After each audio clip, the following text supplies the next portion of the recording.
Welcome to our podcast on the common issues encountered in purchasing landed estates. I'm Adam Corbin. I'm a partner with the agriculture team here at Michelmores. I act for a broad range of institutional and private clients, mainly on contentious matters. I'm joined today by three other partners at Michelmores. First of all, Chris Massey. Chris specialises in handling sensitive and complex substantial landed estate, agricultural, country house and high value residential transactions. Chris, what's your favourite thing about your job? I love getting stuck in. Hello, Adam. Hello, everyone. I love getting stuck in, getting my wellies on, and heading off to an estate where I don't quite know what to expect. So every estate has its own peculiarities, its own challenges, its own quirky individuals. I'm used to driving up the wrong drives, being chased by people on quad bikes, pretending to be footpath inspectors. And I have a pretty decent strike rate with Gurkhas jumping out of bushes and demanding to see my papers. So it's a lot of fun. Every day is different, and above all, it's a pleasure dealing with nice clients, nice intermediaries, and generally a decent bunch to try to come up with a positive result for you all. Great, thank you. We're also joined by Jennifer Ridgeway. Jennifer acts for individuals and their families in all aspects of structuring their private wealth, including advising upon succession issues and tax planning. What's your favourite thing about your job? As a private client lawyer, there is a steady stream of very good dinner party stories, all anonymised, of course. But the thing about being a private client lawyer is absolutely no day is the same, and you're dealing with human life in all its, fun and intricacies and detail. So, yeah, lots of stories, but probably none for this podcast. Thank you. We're also joined by Ben Sharples. Ben advises upon a broad range of contentious agricultural matters, including landlord and tenant disputes over agricultural and residential property, partnership disputes, real property disputes, and professional negligence connected with these matters. Ben, you like going out for dinner. Have you got any good dinner stories to tell us? I've got plenty, but none I can repeat here. I think continuing the rich tapestry theme of every day is different. That's certainly the aspect of this job that I love the most. And I think at the moment, in particular, the way the sector is changing so rapidly is a huge challenge for us all, and just makes it really exciting and interesting. So, yeah, more of the same, please. Great. So today we're going to cover taxation and succession. Jennifer, in your experience, is this the first thing that the clients think about when they go to purchase a landed estate? Unfortunately, it's not the first thing. Not so much taxation, because the taxation kind of flows from whatever structuring you're using to purchase the estate or you're purchasing the estate from.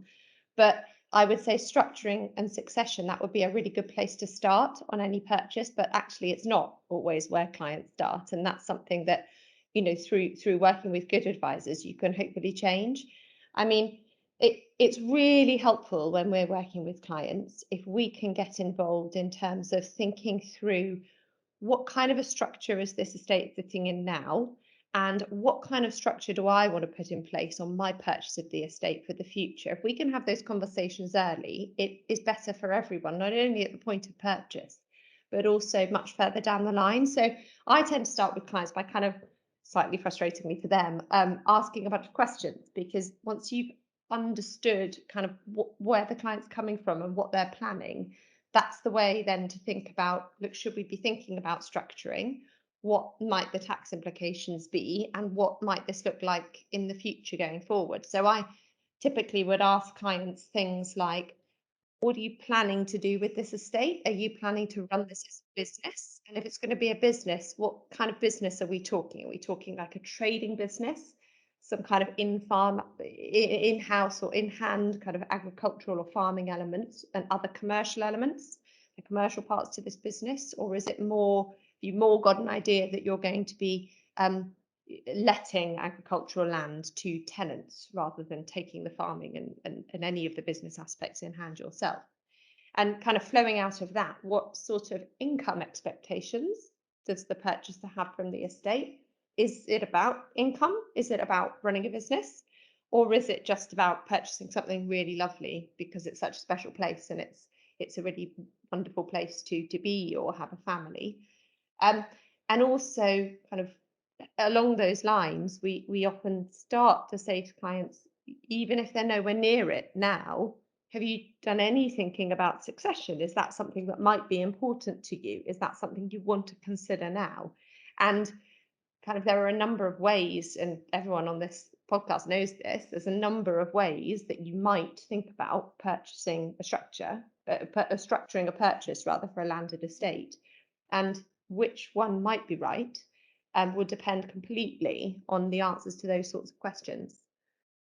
And I don't know, you know, whether or not those are the questions that everyone asks, I don't know. But certainly when a client's saying, oh, I want to buy a landed estate, I might buy it individually in my own name, perhaps a partnership or a limited partnership or a company or a trust. They all have different taxation consequences flowing out of those, but they're all going to be right in different circumstances for different clients. So that's where we start, really, by trying to get to the bottom of what does the client want out of this really, you know, great and exciting purchase. I don't know, Chris, if clients don't always come fully formed with those views, do they, about what they might want in the future? But I think it's helpful to ask. Most definitely. I mean, I think one of the sort of slightly intriguing things often by a purchase of a landed estate is that very often people haven't done it before. So they will find their way to a landed estate normally through potentially a buying agent, and they don't know what it is that they need to be thinking about and what needs to be asked. So the really key point, I think, which Jennifer, you were talking about before, was it's that sort of team assembly. It's finding the people who can help you to identify the things that you need to think about.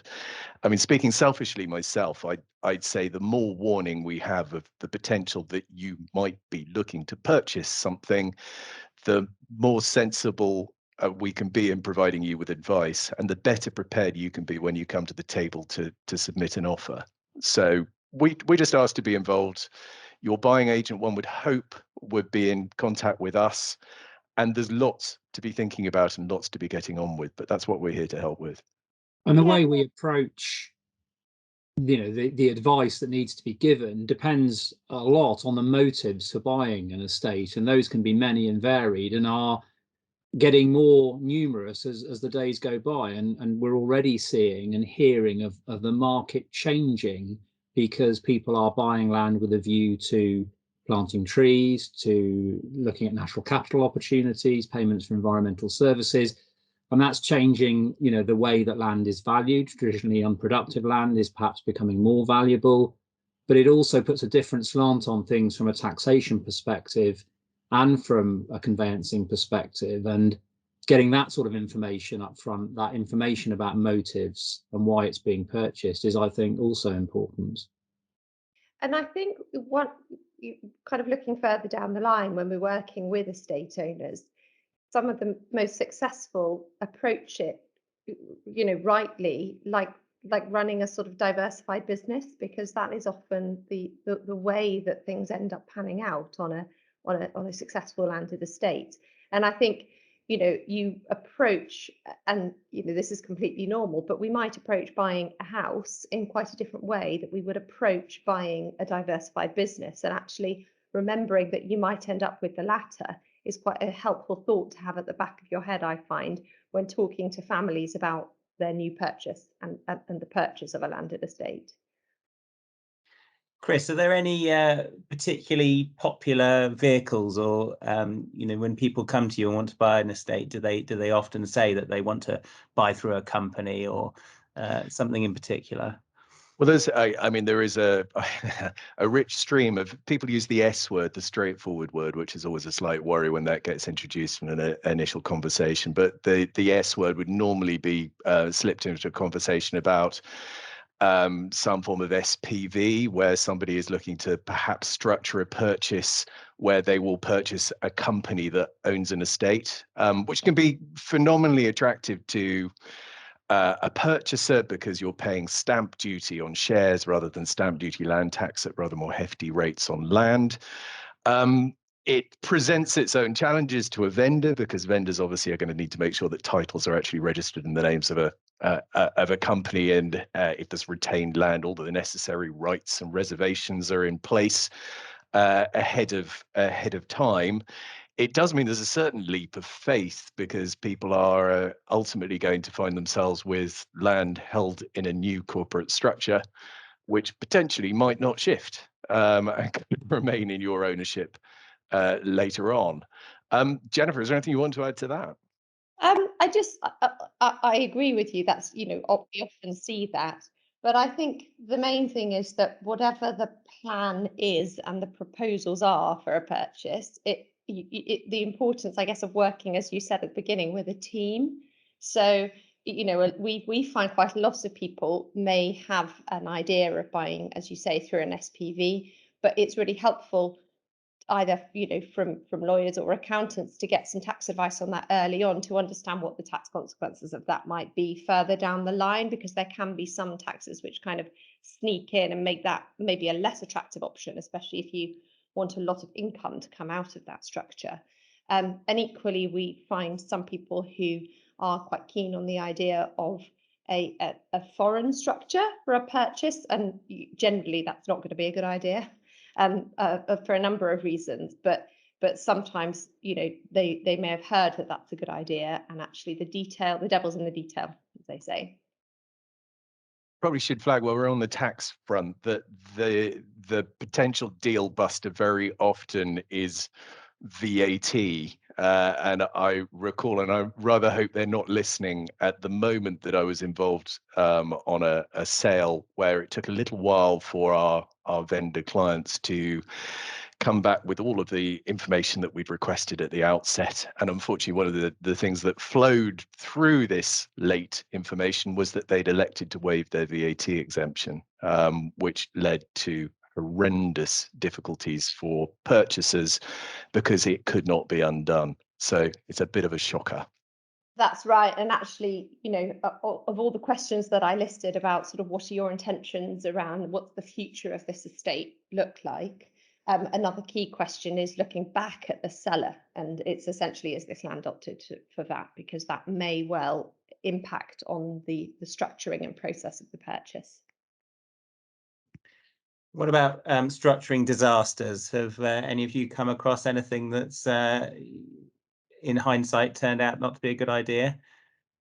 No doubt we weren't advising at the time. I think there are many disasters that I have seen, but it tends not to be through anyone's fault. It tends to be when actually lots of things have happened without an eye to the future.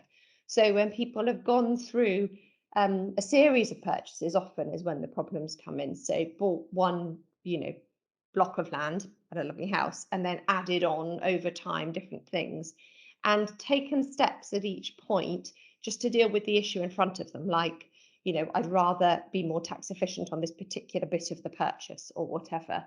And dealing with it that way, kind of piecemeal, without really thinking about the future, can then lead to the sorts of problems that we often see, which is often further down the line, not at the point of purchase, where effectively what everyone wants to achieve and what is happening on the ground in terms of something like, who's actually running what business, who is actually receiving what income, that's not reflected in these kind of, the structures or decisions that have been made along the way. So that's where issues tend to, come to light. The other area where we see issues, and this isn't just in landed estates, this is across all of our work, but the other place where we see issues is the fact that you've often got a family involved. And so in that way, you have the usual issues often that any family will have. And even in the happiest of families, you can often have, as we all know, issues around family dynamics generally. So especially, I would say, issues around expectations that children have as they're growing up as to the sorts of involvement they might have in the future in what is essentially, maybe viewed as the family business, the landed estate, the level of income or benefit they might expect to receive from the estate, and also what the situation will be perhaps with people marrying into the family and what their expectations might be. And we spend a lot of our time having not especially legal conversations, but conversations with families working through those kinds of issues. And it's not necessarily something that has to be dealt with at purchase, but definitely a family that is running a landed estate like as a busy business. Really good things to think about are addressing those sorts of succession issues early and talking through them. And even some families put things in place like a family constitution, which could be a really helpful tool. Ben, I don't know if you come across that much. Yeah, I think it's, I mean, one doesn't want to predict a falling out and a family row, but I think you always have to have that in the back of your mind. Unfortunately, these things do happen, and we all as advisors, and many people listening to this, will have dealt with family disputes. And, we talked about structures, but one of the things that you often see, and certainly you used to see in years gone past, was the granting of tenancies to devalue land for taxation purposes. And at the time, that might seem like a tick box exercise. Well, it's only Uncle Percy letting to cousin Robbie. That'll be fine, won't it? But it is actually a formal legal agreement. It can only end in a certain number of ways, and it will endure unless the parties agree that it shall end. And it can have a significant effect on value. It can have a significant effect on rights, cross rights, easements, and affecting value of neighbouring land and so on. And I think, again, you've just got to have the conversations early on and, judge expectations, and also plan on the basis that sometimes things do go wrong and structures need to be clear and clearly agreed. Yeah, I mean, I agree. We've seen just that sort of thing happen.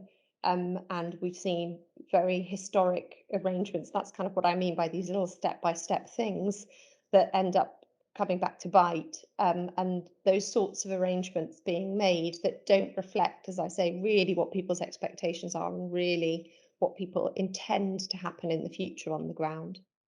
Thank you for listening to our podcast. If you ever have any inquiries which you think that Michelmores could help you with, please contact me on adam.corbin@michelmores.com. Join us for our next conversation, which will be released next week, covering tenancy issues. See you then.